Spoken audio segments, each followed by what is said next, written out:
Grécia, século V a.C. Ao longo de 3 décadas, uma cidade e seu povo, liderados por um homem, ascenderam rumo à grandeza. Esta é Atenas, o berço da democracia.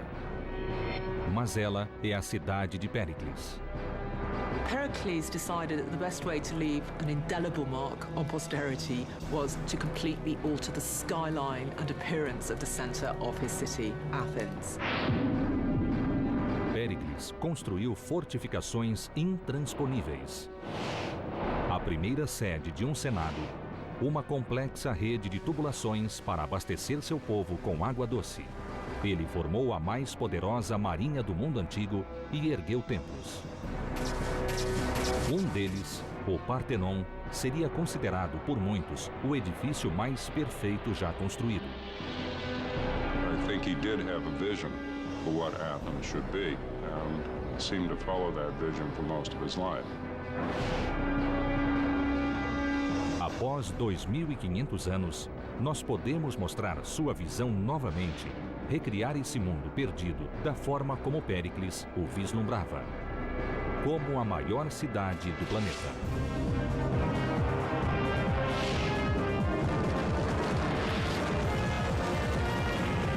Mundos Perdidos, Atenas, a supercidade.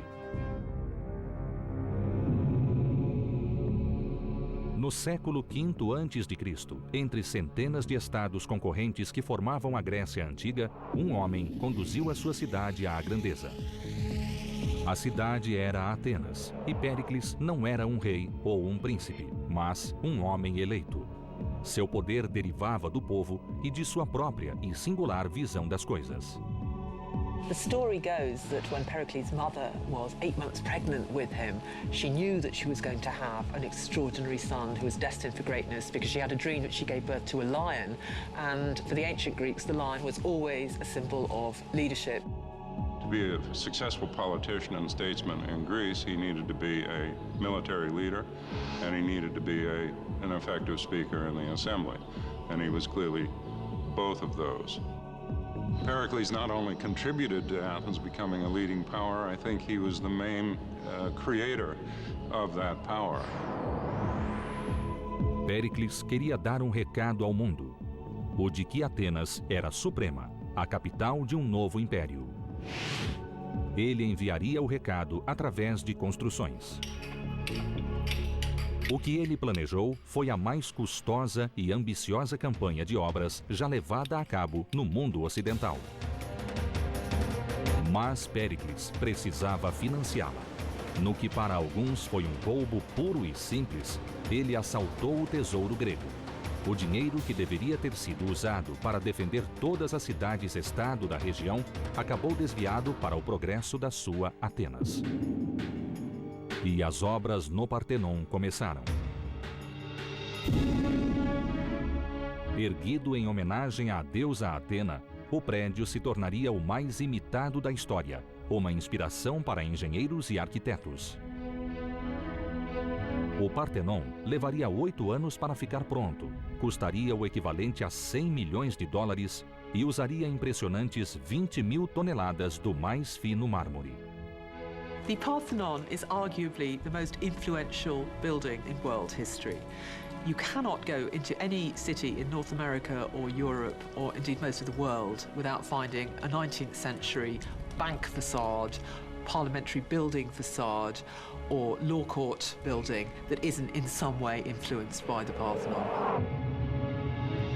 The Parthenon is a very special building because of the visual impact it has on you. When you go up there, it's first of all huge.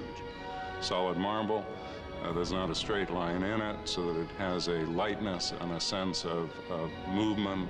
When you stand on the Acropolis and look at it, it seems almost afloat. A imagem do Partenon é familiar para nós, mas 25 séculos de guerras, intempéries e história reduziram esse edifício a uma sombra do que ele já foi no passado.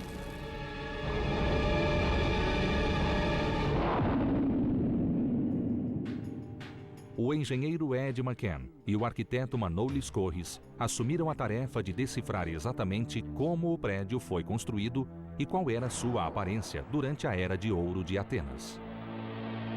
Os homens de Péricles extraíram mármore para o Partenon do Monte Pentele, próximo dali. A equipe que está restaurando o templo hoje extrai seu mármore exatamente do mesmo lugar. O processo, extremamente trabalhoso, mesmo com o auxílio da tecnologia moderna, teria levado meses na época de Péricles. Primeiro, o mármore era entalhado à mão a partir da rocha-mãe. Não se admitiam falhas nas pedras. E então surgia a questão do transporte. It was a 10-mile journey, and they bought 20,000 tons of marble blocks with just teams of oxen and rollers. This incredibly long journey all the way up the steep Acropolis to get it there. This is an astonishing feat. It would be an astonishing feat today with proper cars and so on. A parte mais difícil da jornada era a última, fazer o mármore subir por um aclive de 100 metros. Ed McCann descobriu a engenhosa técnica utilizada pelos pedreiros. They had a very cunning system for getting the rocks up to the top.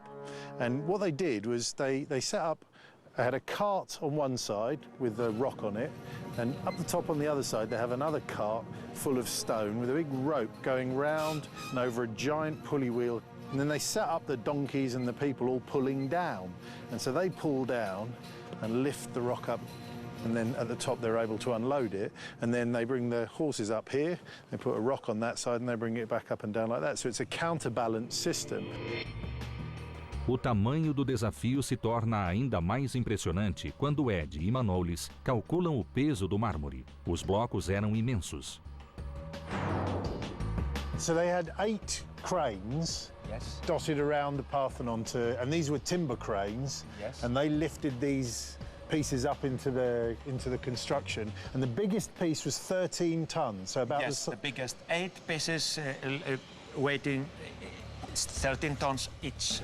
Os guindastes eram extremamente fortes, capazes de içar uma coluna de 13 toneladas. Também tinha um design muito simples. 2 vigas de madeira eram ligadas por um suporte de ferro e cordas eram passadas por um sistema de polia em uma das extremidades. 200 homens eram empregados no local das obras, mas em toda a cidade, milhares de outros trabalhavam para apoiá-los. Pedreiros, moldadores, fundidores, fabricantes de cordas, transportadores. Manolis, are these the original pick holes? Exactly. Second stage after bringing the stone from the quarry. It is one of the preliminary stages. But the last time someone put their finger in there might have been 2,500 years ago. Exactly. Com as pedras já no lugar, os mais habilidosos pedreiros esculpiam o mármore. Ed McCann pretendia compreender exatamente como esses homens trabalhavam. The key principle that underlies working the stone is working from doing rough cuts with the stone through to gradually getting to finer and finer stone cuts. And that's reflected in the tools that they use. So that the tool that they used for rough cutting was this double pick. It's difficult to lift and it's difficult to aim. I'm reliably informed that if you were any good with this, I could move 200 kilos, that's about twice as much as I weigh, in an hour's work with one of these. Now, as you got into the stone and you needed to get finer and finer, you needed to use ever smaller tools. And I can put them exactly onto the bit of stone I want to hit, to the nearest millimetre. It's much, much easier to use, and I can't really go too far wrong. But of course, I don't get very much off with this. It would take me 2 weeks chiselling away, basically reducing the marble to dust before I'd move 200 kilograms. Quando colunas e tambores ficavam prontos, era preciso juntá-los. So this is where the original stones were put together, and these were iron clamps. Exactly. The clamp is missing, but you see the bed of the original construction. And this would have been underneath, so you wouldn't have seen it. Always. So it's underneath the bottom of the exactly. Hidden by the next course. Yes. I see. Okay. Hoje, os estragos causados pela poluição provocaram a necessidade de extensiva restauração do Partenon. Enquanto Ed McCann buscava provas de como as pedras foram juntadas e encaixadas séculos atrás, ele obteve acesso exclusivo ao trabalho que está sendo realizado atualmente. This is the modern restoration work that is going on. And although it's different to what they did in Periclean times, there are some similarities. I mean, first of all, the column drums themselves are the same, and they're lifted up, in this case, by a great big iron and steel crane. In those days, it would have been a timber one. And you can see in the middle there a little metal spigot sticking up. Nowadays, it's made out of titanium, but in Periclean times, that would have been wood. And that's what helps you to center this thing. So when you lower it in with a crane, there's a little hole, and you line them up, and then you know you're exactly centered up. Cada parede e cada coluna são provas de uma extraordinária habilidade. A impressão que se tem é a de que não existem emendas. You see one of the best preserved joints in the Parthenon, because this column was never destroyed by any event like bombardment or earthquake. These joints, you couldn't get a piece of paper in there, could you? A estrutura externa do Partenon consumiu 46 dessas colunas de 13 toneladas. O resultado foi um edifício de beleza sem igual. Hoje, ele continua sendo impressionante, mas na época de Péricles seria de tirar o fôlego. Não só por sua parte externa, mas também pela interna, que há tempos desapareceu. Nossos investigadores agora se concentrarão nesse interior, tentando revelá-lo como seus construtores o viram. Porque o Partenon teve outrora as mais espetaculares estátuas já esculpidas.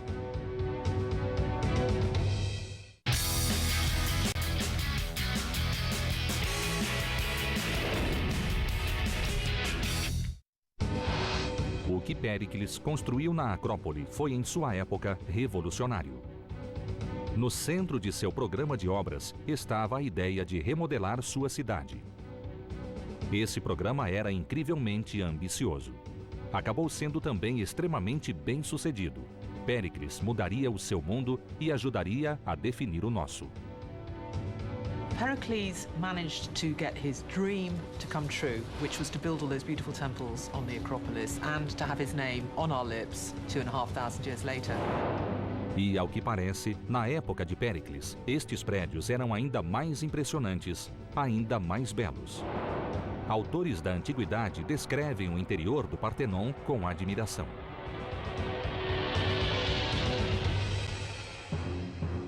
Mas aquilo de que eles falam não existe mais. Em 1687, o exército veneziano bombardeou a cidade de Atenas. O centro do templo foi destruído por uma grande explosão. Agora, Ed McCann e Manolis Corres investigam as ruínas para decifrar as pistas que foram deixadas. Eles querem saber como era o Partenon quando foi construído. This is where a Venetian cannibal smashed into the column, bang, and the lines of stress fly out and a big chunk of the marble falls off. And they're all over here. We see one there, one there. I've noticed that you've got some Greek vandals, because that's graffiti, isn't it? Yes, it is, yes. One of 230 graffitis in the Parthenon, many of them of historical value, pertaining to people thanking God for being saved in the sea after voyage back to Athens and so on. A Greek sailor would have gone out in his ship, and if he'd had a successful voyage, he would have come back to the Parthenon, climbed up here, and scribbled something on the wall saying, "Thank you very much, God." Exactly, yes. Fantastic. Em meio ao grafite e aos danos provocados pelas bombas, eles viram outras marcas. Resquícios de pigmento que sugerem que toda essa estrutura foi um dia radicalmente diferente. A imagem convencional de um templo grego é a de pedras brancas e limpas, mas parece que o Partenon já foi repleto de cores. So the Parthenon was actually painted when it was Yes, it new. was painted. It was a principle in ancient architecture to cover the buildings with paint, even in marble. Hoje podemos recriar o visual do Partenon. Colunas alvas deslumbrantes, cobertas com arestas azuis, vermelhas e douradas. Na verdade, nenhum outro templo grego era tão detalhadamente colorido quanto este. Além das tintas, existiam esculturas belíssimas. Havia 92 estátuas. Um friso trabalhado, entalhado no mármore, tinha quase 155 metros de extensão. E as esculturas que adornavam as arestas eram colossais. I think the Parthenon is remarkable because if you look at the sculptures, and we can these days see them from behind and see that they're beautifully sculpted in the round, yet once up in the building, they could never be seen. It's hard to explain that, except perhaps the pride of the artists, the sense that they were doing this in honor of the gods and perhaps in honor of the city, pride of workmanship. Péricles pretendia que qualquer pessoa que entrasse no edifício se sentisse intimidada. Este não era, afinal, apenas um local de louvor. Abrigava o tesouro público e também o principal símbolo da cidade. Uma enorme estátua de sua deusa protetora, Atena. O engenheiro Ed McCann vem tentando encontrar o lugar onde se localizava a estátua destruída há tempos. And Manolis is a bit embarrassed to tell me where the statue was because it's right underneath that rather horrible crane, was where Athena used to stand in all her glory. Will you put Athena back as part of the restoration? It's impossible because the whole thing was destroyed, completely destroyed during the fire in the 3rd century AD. Registros sugerem que a estátua tinha 9 metros de altura, era coberta de ouro e marfim, e como ficava no interior do prédio, só seria vista de perto. Quem a observasse, portanto, poderia acabar sentindo-se como um anão. This statue was virtually unprecedented. Pericles had it put on a plinth that was 5 foot tall, so that when you went in, all you could see was her feet, and then you gradually lifted your gaze up and up and up and up. 40 more feet until you finally came to her beautiful face, a helmet with these horses springing out of it towards the gods. The statue of Athena in Athens completely altered the history of temple statuary in the ancient world, and therefore probably of Christian statuary as well. E o desenho do exterior do templo provou ser ainda mais influente. Ao longo dos 2.500 anos desde que ele foi construído, engenheiros de todo o planeta tentaram copiar o Partenon, mas nunca foram capazes de aperfeiçoá-lo. Ed McCann desvenda seus segredos.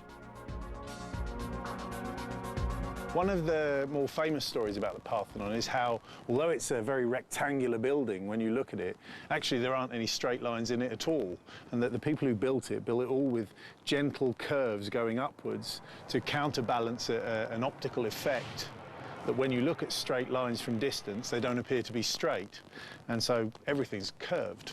And to show that, what we've done here is we've taken one of the main steps here on the Parthenon, we've put a string going from corner to corner, and here I am in the middle of the Parthenon. We can see that there's maybe 4 or 5 inches here of sag relative to the top of the step.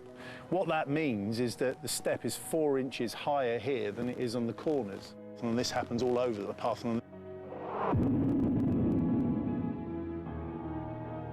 Hoje, é possível reunir décadas de pesquisa e, usando as mais recentes técnicas de modelação gráfica, reconstruir o Partenon.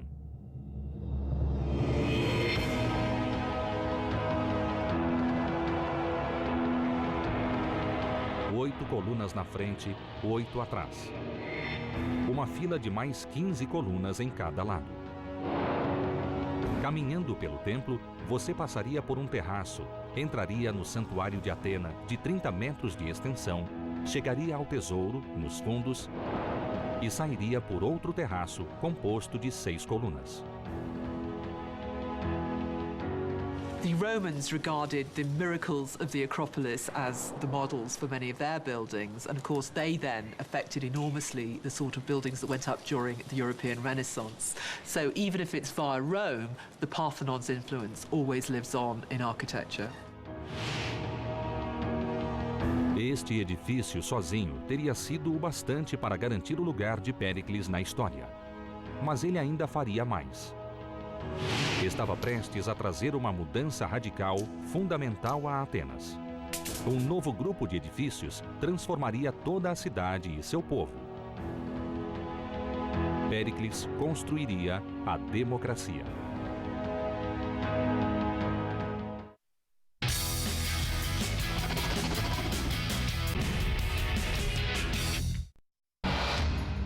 Do alto da Acrópole, ao longo do governo de Péricles, o Partenon servia como testemunho do status de Atenas. A cidade era uma superpotência. Athens showed her dominance over the rest of the Greek world mainly through, I think, Pericles' building program. Mas os planos não eram apenas se exibir para o resto do mundo. Péricles pretendia reformular a vida dos atenienses comuns.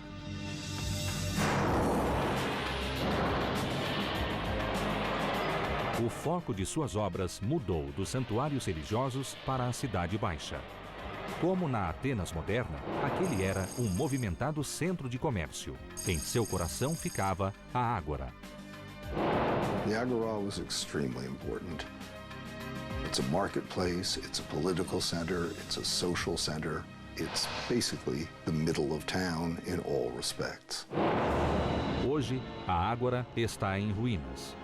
No passado, ela foi atacada por invasores bárbaros e acabou sendo parcialmente soterrada por novas construções. Foi abandonada. Mas é possível recriar a aparência que ela ostentava na época de Péricles, quando estes 12 hectares eram o centro da mais avançada civilização do planeta. John Kemp é a autoridade mundial na estrutura da Ágora. Ele passou mais de 3 décadas tentando descobrir qual era a aparência do lugar. Nesta porção de terra, houve ruas movimentadas, uma coleção de templos, um mercado e a primeira sede de um senado na história. The Agora in Periclean times would have been quite impressive. It would have been lined with stoas, which are big, long, colonnaded buildings in which you could take shelter from the sun or from the rain, depending on the weather. And it will have been full of people. Outro templo impressionante foi construído nesta área, muito diferente do Partenon. Chamado de Hefesto, era dedicado aos artesãos que transformaram em realidade a visão de Péricles. Através desse gesto, Péricles reconhecia a origem de seu poder e repousava no apoio que o governante recebia de seu povo. It's one of the best preserved temples in antiquity, so it's a little hard to see how it goes together. When you come down here, you can see pieces of the lower square. And from this, you can see that the building is made pretty much all of marble. No mortar was used. The individual pieces were held together with iron clamps, such as the one you see here, and iron dowels. And you can still see the piece of iron and a little bit of the lead used to hold it in place, along with the pry hole used to get the next big block in place. This here is a step block, and everything above here in that direction would have been the second step, so all these marks would have been covered. O Hefesto ficava na extremidade da Ágora, mas em seu centro se localizava a Câmara do Conselho.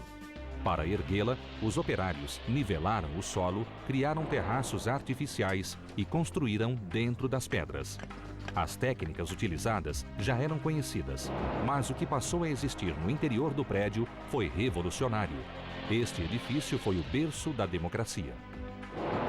These walls here are all that remain of the old council chamber, built in about 500 BC.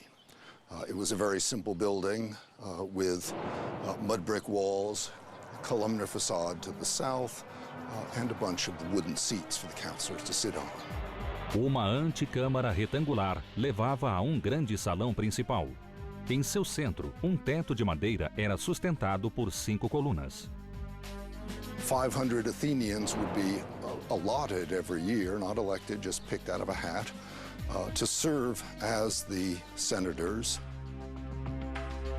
A forma de democracia adotada era muito simples.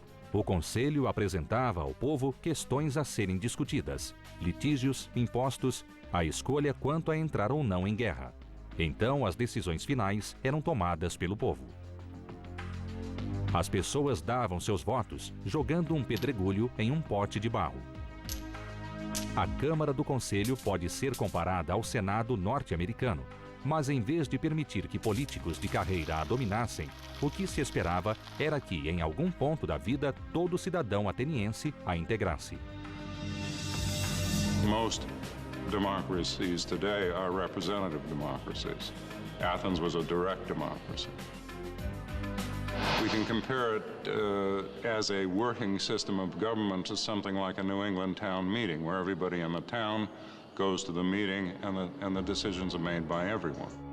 Os atenienses também desenvolveram uma forma de impedir que algum indivíduo ganhasse poder demais.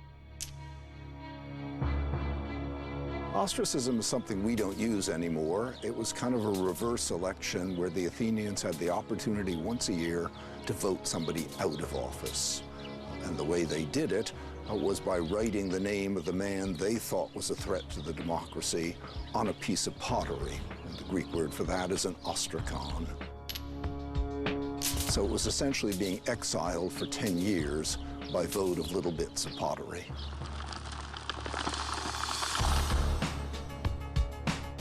Um dia, um político podia ser incrivelmente popular. No dia seguinte, seus bens poderiam ser congelados e ele poderia ser banido do país por 10 anos. O impressionante é que Péricles nunca sofreu essa punição, apesar de ter dominado a política de Atenas por mais de 3 décadas. Seu poder tinha origem no apoio que recebia de seu povo. E casas humildes de proprietários particulares ficavam por perto, bem ao lado dos imponentes templos e prédios públicos atenienses. We're at the remains of a fairly typical Athenian house. This wall here going back in that direction there. That area is the open courtyard. They're very simple, they're very modest. As paredes dessas casas eram feitas de tijolos de barro ou pedras de campo, reforçadas com madeira revestida de argila. Finalizada a construção, as paredes eram pintadas de branco, preto, amarelo ou vermelho. Os pisos eram feitos de argila compacta e podiam apresentar desenhos em mosaico. As casas costumavam possuir faces internas e um jardim central, e cabia a cada cidadão ligar sua propriedade ao sistema de abastecimento de água da cidade. Centenas de anos antes dos grandes projetos de construção de Roma, os atenienses do período de Péricles desenvolveram um sistema de água e esgoto extremamente avançado. John Kent encontrou o que restou dele sob estas ruínas. Clean water is essential for the well-being of the city, of course, and both Pericles and other statesmen concerned themselves a lot with making sure the Athenians had enough. You see here a group of pipelines that have been excavated, many of them used to bring good fresh water into the city, many others used to carry the wastewater away. And literally hundreds of meters have been found crisscrossing the Agora. As seções de tubulação eram curtas, com até 120 centímetros, porque eram produzidas em rodas de oleiro. Tinham 5 centímetros de espessura e possuíam uma curvatura especial na extremidade, a fim de garantir um encaixe à prova de vazamento. Quando uma seção da tubulação era instalada, os engenheiros a testavam derramando água misturada a cinzas. Viajando em trincheiras rasas, sob a ágora, esses canos carregavam água de diversos poços e fontes em montanhas.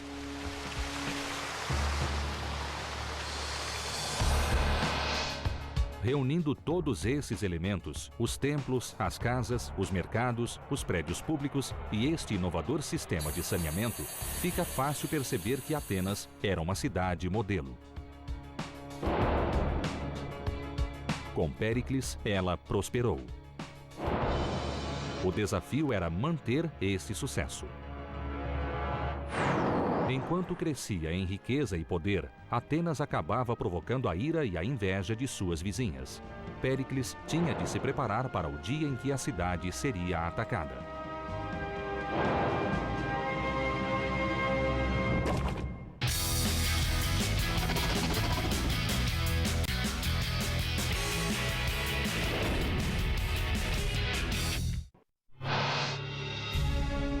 A cidade de Atenas passou por uma transformação. Com apoio popular, Péricles liderou seu povo durante mais de 3 décadas.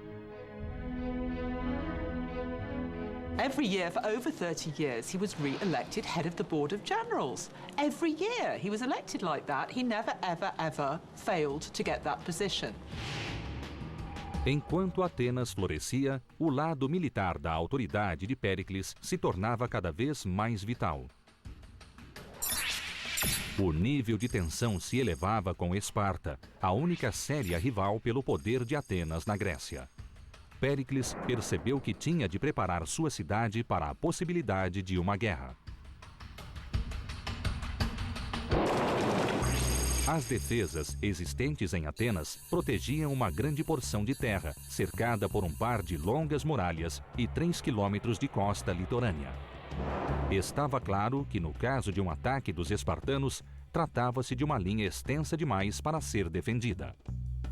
As forças atenienses ficariam sobrecarregadas e vulneráveis.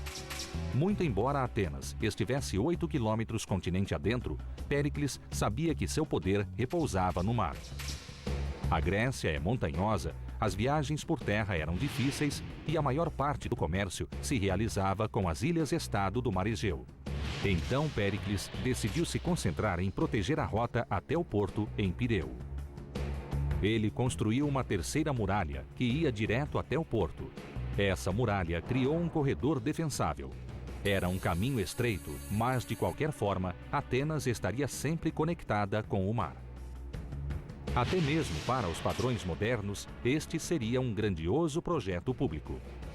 Como no caso das obras para uma autopista, a construção de uma muralha tem de abrir caminho por casas e fazendas particulares. Cruza rios, divide comunidades e separa as pessoas de suas terras. Mas para Péricles, valia a pena pagar esse preço. Atenas tinha de estar pronta para o combate.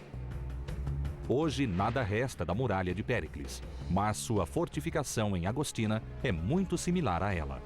Oferece aos investigadores as melhores pistas quanto à aparência das longas muralhas de Atenas. The wall that he built would have been of smaller stones than this, I imagine, for 4 meters or so, 12 feet, and then above that, mud brick for another, say, 3 or 4 meters. Duas faces externas de pedras largas eram recheadas de pedregulhos. Na parte de cima das fundações ficavam as pedras mais leves. Ainda mais acima, tijolos de barro. Os muros tinham 4,5 metros de largura e 9 de altura. Alcançaram 13,5 quilômetros de extensão. A intenção de Péricles era que eles fossem inexpugnáveis. Para tanto, o segredo estaria em seus defensores. O especialista em armas Mike Loades vem investigando a forma como Péricles policiava suas defesas. Ele confiava na rápida capacidade de reação de soldados montados, viajando por toda a extensão da muralha. The Athenians recruited 300 cavalry. Now, that's a fascinating direct link between Pericles' long walls and cavalry. This was the start of Greek cavalry. Tropas montadas eram uma grande inovação na arte da guerra grega. Cavalry can patrol along the walls. Cavalry can be shot out from postern gates at a moment's notice to go to the moment of trouble. And cavalry can patrol the countryside to protect that agricultural infrastructure. Havia passagens subterrâneas em intervalos regulares nas muralhas. Torres altas e plataformas ofereciam um nível extra de segurança. The Athenian police and watchmen were recruited from Scythian archers. The Scythians were this people from north of the Black Sea. And they had these wonderful, strong, powerful, recurve bows made of horn and sinew. We've got a range of about 250, 300 yards. So anybody trying to lay any sort of siege work out there, these archers are going to be picking them off, and they would stand no chance. Não eram apenas flechas que os agressores tinham a temer. Péricles também posicionou homens com fundas ao longo das muralhas. Eles eram os atiradores de elite da época. And their slingshot was cast in lead, so it has weight. It's aerodynamically shaped like a bullet. This would kill a man.